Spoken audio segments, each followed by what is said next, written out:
Hello, beautiful angels. Thank you so much for being here. My name is Henry, and I welcome you to the Heart Space Atelier podcast, a space where we dive deep into the beauty and magic of our beings and discovering the deeper inner well we have of abundance and magic and prosperity and divinity. All right, let me describe to you the scene that I'm in right now.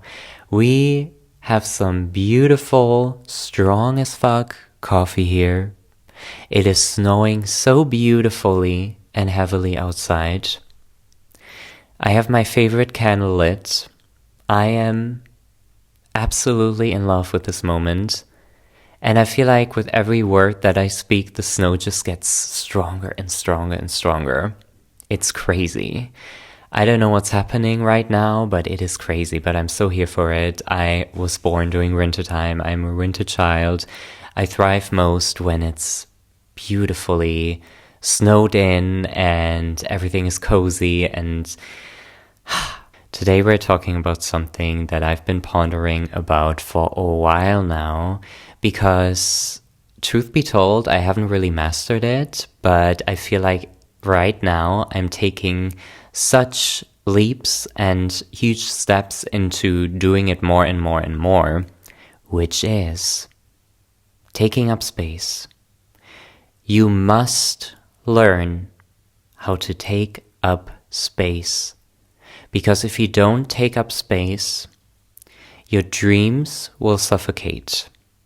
Your dreams and your visualized life and everything you want to have in life and the vision you have for yourself can only be put into action in reality if you allow yourself, if you force yourself to take up space. And I'm doing this because we need to be more comfortable with taking up physical space. We need to be more comfortable with taking up energetic space, because a lot of you guys have very huge dreams, and it is very hard for you to get your ass up and be like, okay, here I am, and I'm worthy, and I'm taking up the space. So this is what we're talking about today. Yesterday, I went on this beautiful walk.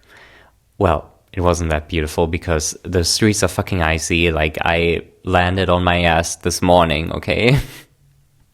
It's very slidey out there, okay? But nonetheless, it was still a beautiful walk, because no matter what the weather situation is outside, I make sure I take my daily walks, okay? Most of the time, I take 2 walks, even on lazy days. I don't care. I need to fucking move. I need to walk. Walking is so important, but that's besides the point. So I was walking outside, and there's a street in my neighborhood which has this pedestrian crossover thing. I forgot the word of it. You know, like those white strips which you can walk over, and the cars will stop to let you cross the street, basically, right? So for some reason, I always seem to have issues walking over that crossroads, because I feel like if the cars stop for me, I'm inconveniencing them, you know? I feel like in that moment, if I were to cross the street and the cars would have to stop, I would be such an inconvenience. So I would rather walk a few steps further and then just cross the street myself and look for cars coming or not. And last night, that same thing happened again, and I was like, what the fuck is your problem?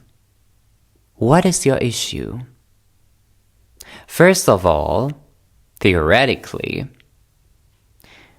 you kind of are a better person if you're walking, first of all, but nothing against driving a car. But you get the point. Secondly, what the fuck is your problem? So I finally crossed that white strip thing. As I said, I forgot the fucking word. So as I was crossing the road, I was like, oh my god, Henry, you still have an issue with taking up space. And listen, it has gotten so much better. it has gotten so much better, to a point where if I was back in my emo phase, if I had blue, purple, pink, red hair again, I would embrace it and I would be walking around confidently. That's for sure. Because I used to have a very strong emo phase.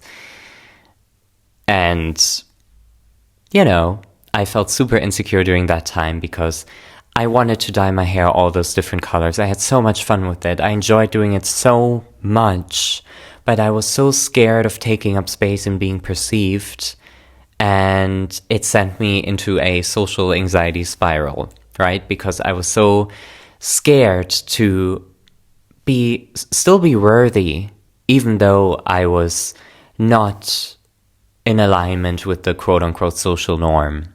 You know what I mean? So this thing has been running through my mentality for a long time. And it is very funny, and maybe some of you guys will be able to relate to this, but when I was in kindergarten, I was so extroverted. I was so outgoing. I had so many friends. And I was the leader of the group, guys. And I was the trendsetter. I did all that at 5 years old. I was an icon. I am an icon again now, thank God. But my icon origin story started when I was 4 or 5. I came out of the womb being an icon. And then society and childhood trauma decided to abuse me and try to steal my light. And now I'm sitting here today after years of not feeling comfortable or confident enough to take up space, but now I'm sitting here and being like, yes, I did it.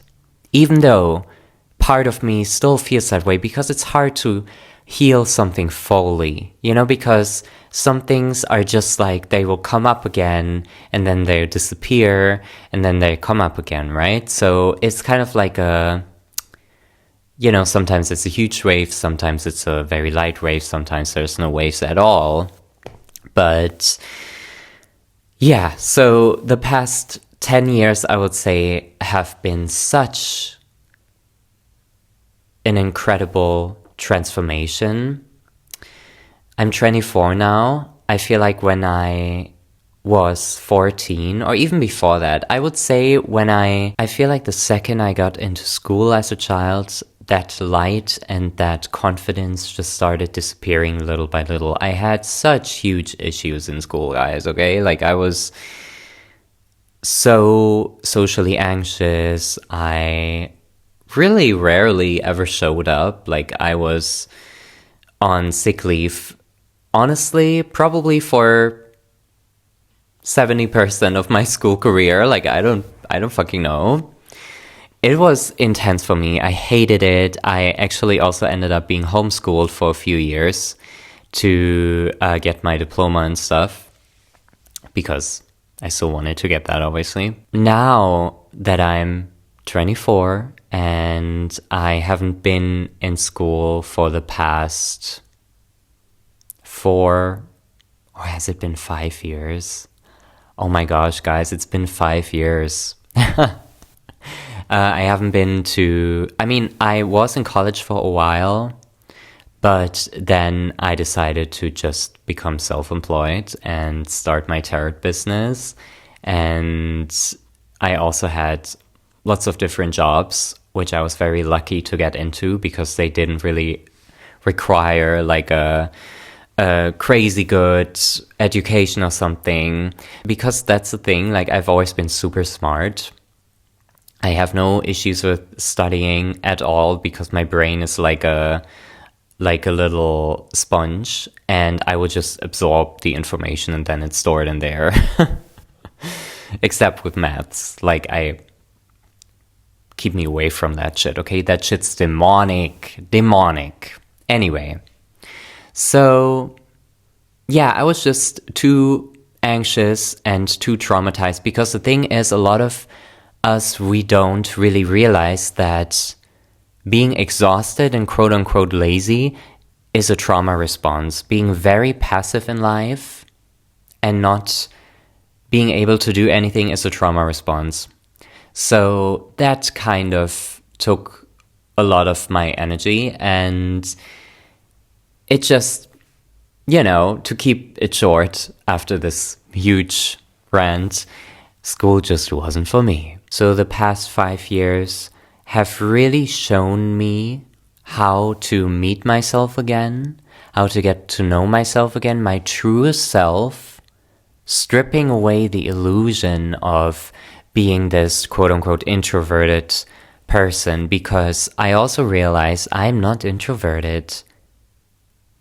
I was just socially anxious, but I love people. I love friendships. I love deep talks with people. I love sharing connection with people. This is something that we as souls that came to this earth to share this human experience together, that's exactly that. We are meant to share it together. We need people, we need community, we need to be a villager in order to have a village, and we need that village.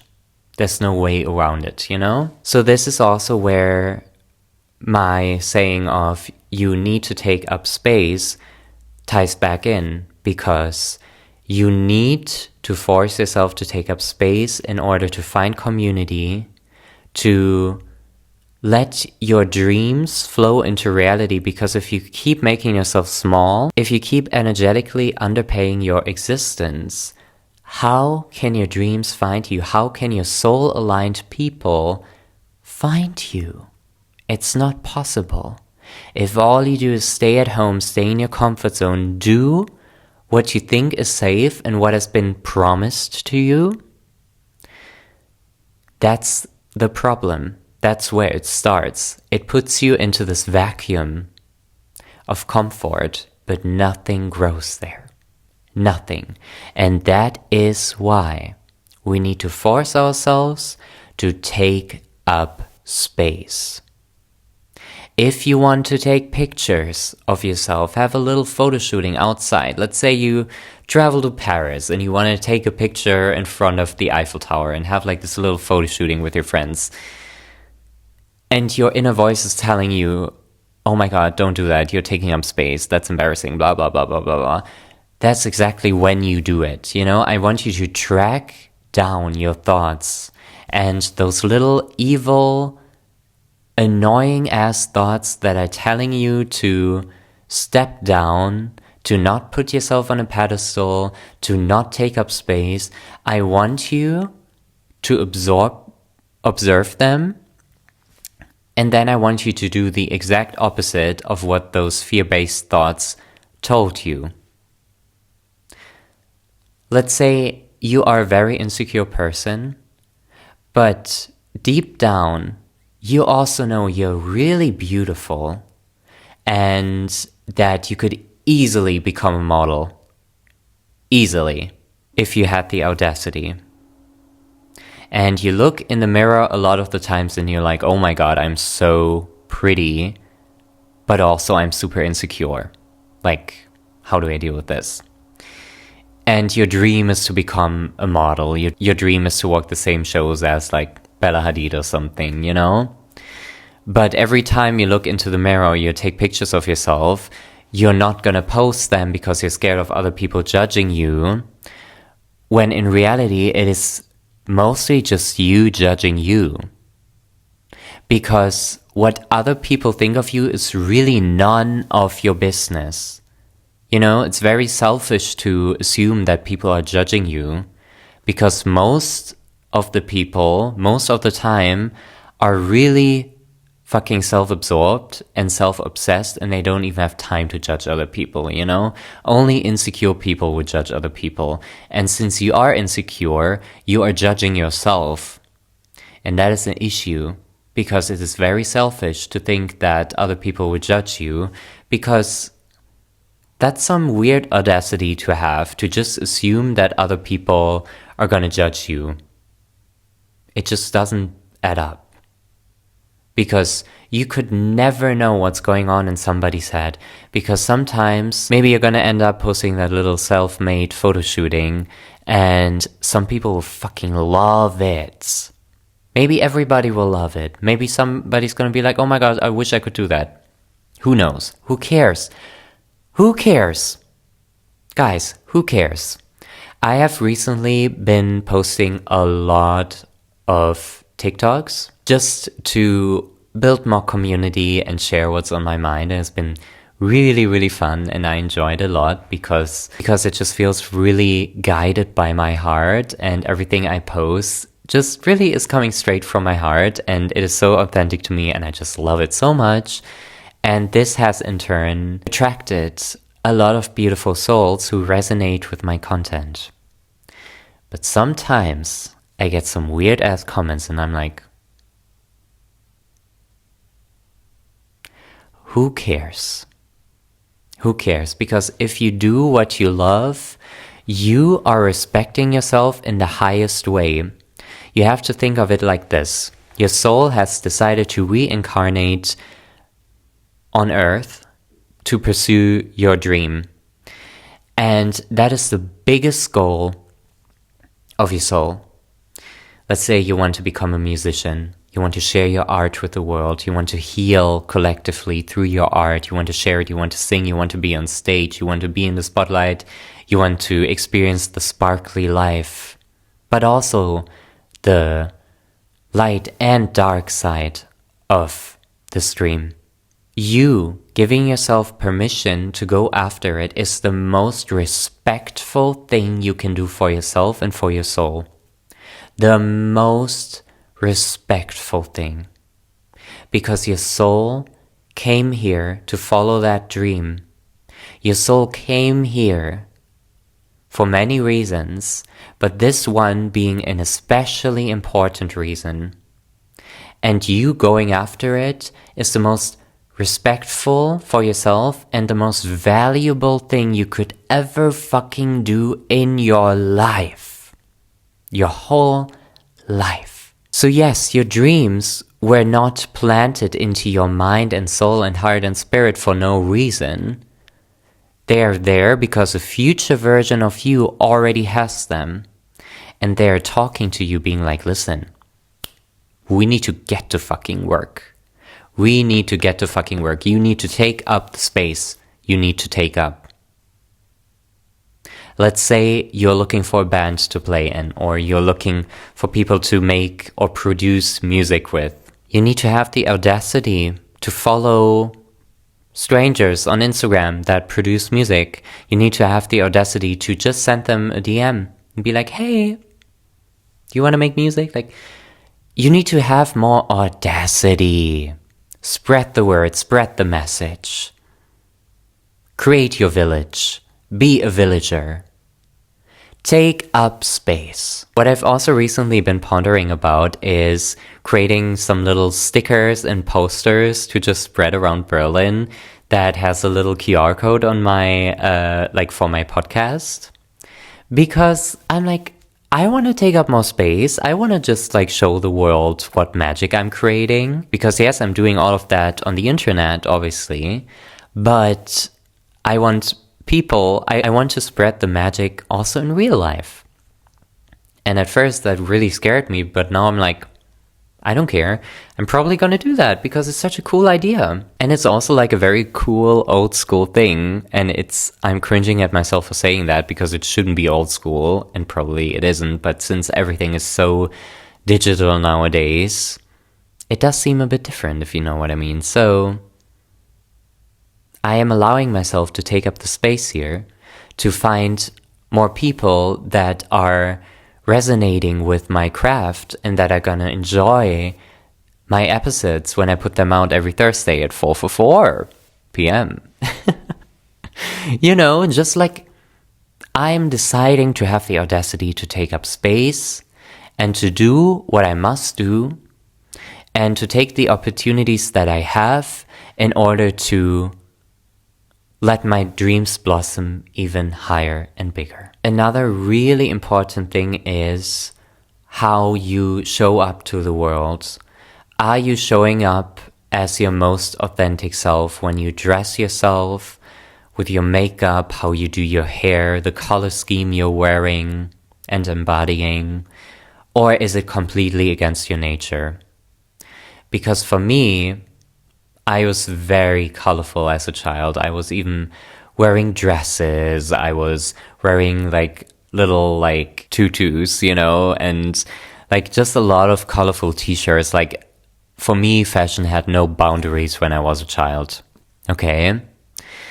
And as I grew older, I started embodying a more masculine like fashion style because that's just what I like. But also maybe it's a societal construct that was forced down on me, I don't know.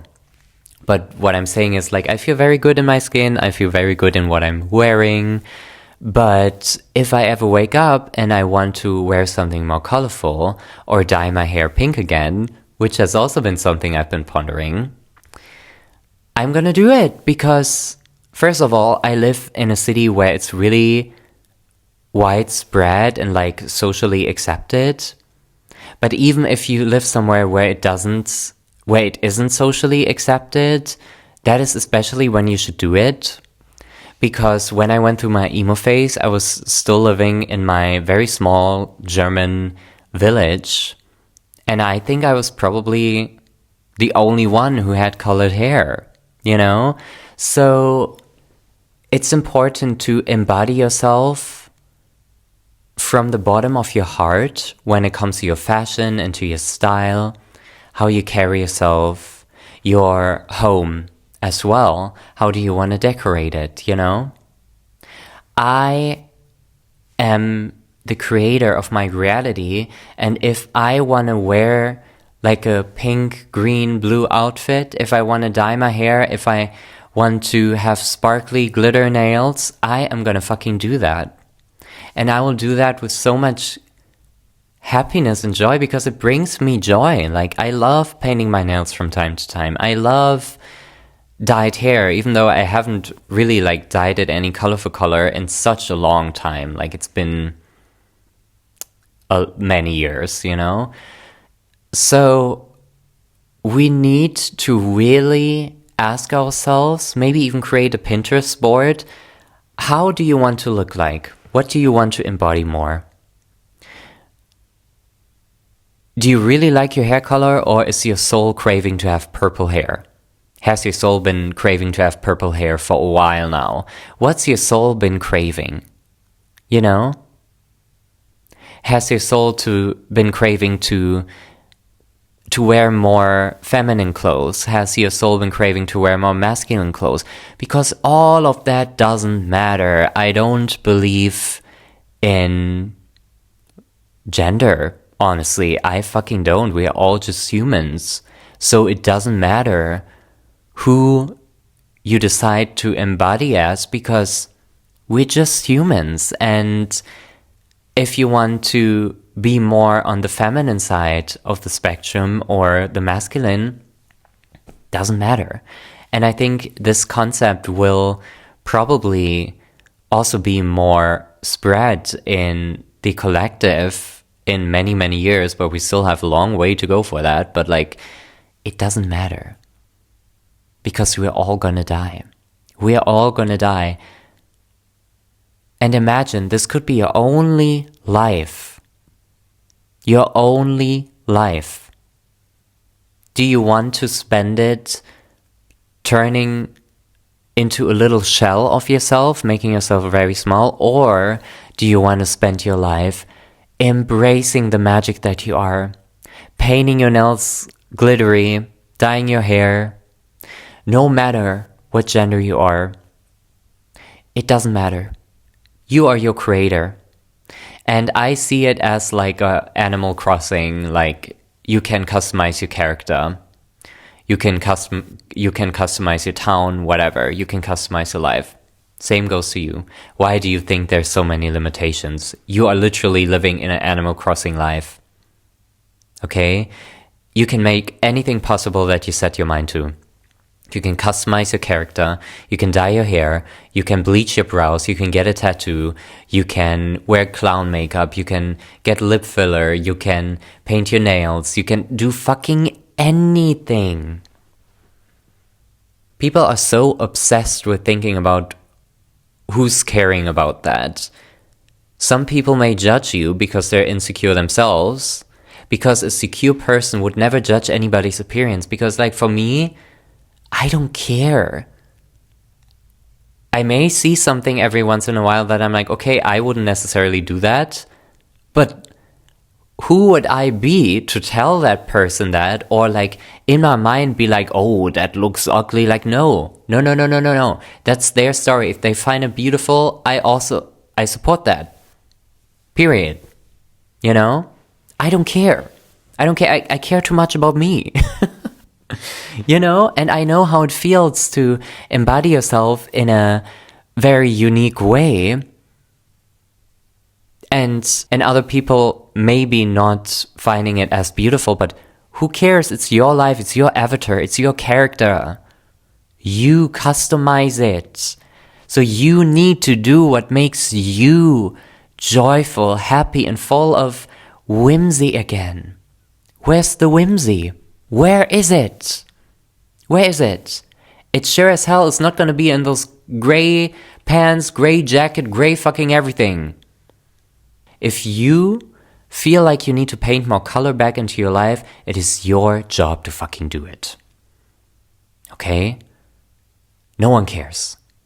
And if they do, it's gonna last 1 second and then they go back to their miserable life. So who cares? Also, you see it with the most successful singers nowadays. We have Sabrina Carpenter, who has this really unique aesthetic of like, you know, ooh, I have blonde hair and like red lipstick and like very sexy dresses and stuff and like very like compelling and attractive and like a bit of dark feminine energy as well, and like Marilyn Monroe and stuff, you know?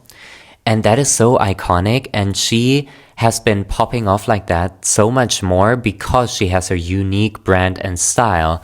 Or we have Sarah Larson, who has this like dolphin, endless summer, never-ending midnight sun, sparkly pastel style, and she's also just really popping off right now and becoming more and more famous because she has a unique brand. So what is your unique brand?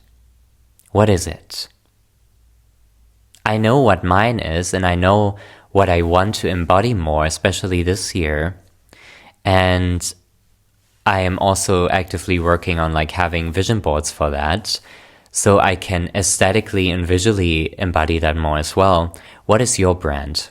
Or we have Chapel Roan, who is a very unique energy, and I've been following her since 2020, guys. Like, I have been a fan for a very long time, and when she finally got like her breakthrough and her flowers in 2024, I was like, doesn't surprise me at all, because she has a very unique style and energy, and people love unique style. And that is something you need to remember to yourself as well. They may hate at first, but one day they will look back on you and be like, oh my gosh. You know, it's the same thing with straight guys that are now starting to wear like nail colors, even though they judged the queer community, the queer guys, for doing that in the past. But now it's become a trend. You know, now it's become a trend also like for straight men to have like longer hair and like painted nails and like baggy pants and whatnot. But that was a blueprint of the queer community, you know? So they may hate at first, but they're gonna come back and do the exact same thing. Look at all of those other singers now who are trying really hard to copy those big singers, you know? Allow yourself to have your own brand, to embrace your uniqueness, because that is exactly what is going to bring you super far in life. You cannot be a replica. You cannot be a copy of somebody and then expect that you're going to make it. Because even if you do make it, being a copy of somebody, your heart is not going to be fulfilled. You can definitely take inspiration from other people. I do that too. And I've recently really allowed myself to do that more because that can be so beautiful. But don't be a copy, you know?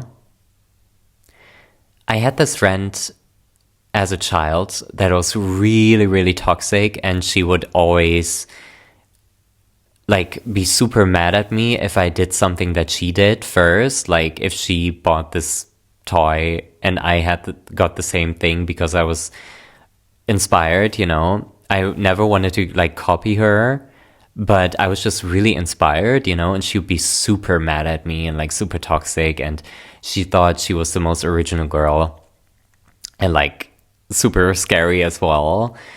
And I think that definitely kind of left an imprint on my mind, because even nowadays I'm like, oh, I love this shirt that somebody was wearing, or oh, I love this phone case, but I don't want to buy it now because I'm scared that other person will think that I'm copying them.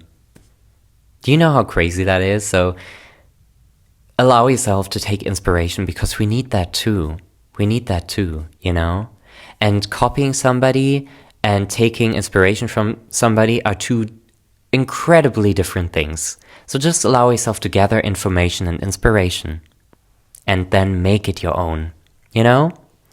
Anyway, I don't even know why I wanted to mention this story with that childhood friend, but it's just become apparent to me these days that when I see somebody on social media have something I think is beautiful and I would want to have the same thing, then I'm just gonna allow myself to get that as well, because boy, was I kind of really traumatized by that person. There's so much that our soul wants to embody. That is so much that our soul is inspired by, and it is our duty to embody that and do that, make it our own, and just fucking have fun. Embrace your unique weirdness, your imperfections. Embrace it all. Just embrace it all, and make sure that you start taking up space, because you deserve it. And when you allow yourself, and when you know, when it's finally clocking to you that you are so worthy, then you naturally start taking up more space, and then you will inevitably become more successful, grateful, and happy in life. Emphasis on happy. Do what makes you happy. Have the audacity to take up space for what makes you happy. I saw this girl on TikTok recently. She was doing this like inner child reparenting in real life, and she like went to this grocery store and like was dancing around with this like glitter cape and stuff, and like telling herself like, you are safe, you're allowed to take up space. For some reason, so many people hated on her. I even wrote a comment and I was like, people don't get it because they're just fucking boring. Like, you go girl, you know? And I think it really shows that a lot of people get triggered by people who dare to live their authentic selves, because the people who get triggered by that only get triggered because they know that they could never do it themselves. So if you're one of those people, all you have to do is change your mindset. All you have to do is be like, okay, it may be scary, but I'm gonna break out of this cage, because it is a cage with the door wide open. Wide open. You know? So the only person that is keeping you in that cage is you, your subconscious self, your inner demons, which is all you. It's all you. So you decide, do you want to heal or do you want to stay in there? Anyway, my angels, I hope you enjoyed this episode. Do let me know if this resonated with you, if I said something that really touched your heart or made you see things differently. I would love to hear from you. I'd also be super grateful if you would rate the podcast if you are listening on Spotify. 5 stars, that would be so amazing, and I would be so grateful. And yeah, I'd love to hear from you as well. And all of my socials are listed down below. And yes, I love you so much. And I will see you hopefully next week at Thursday at 4 p.m. Berlin time. I love you. Bye.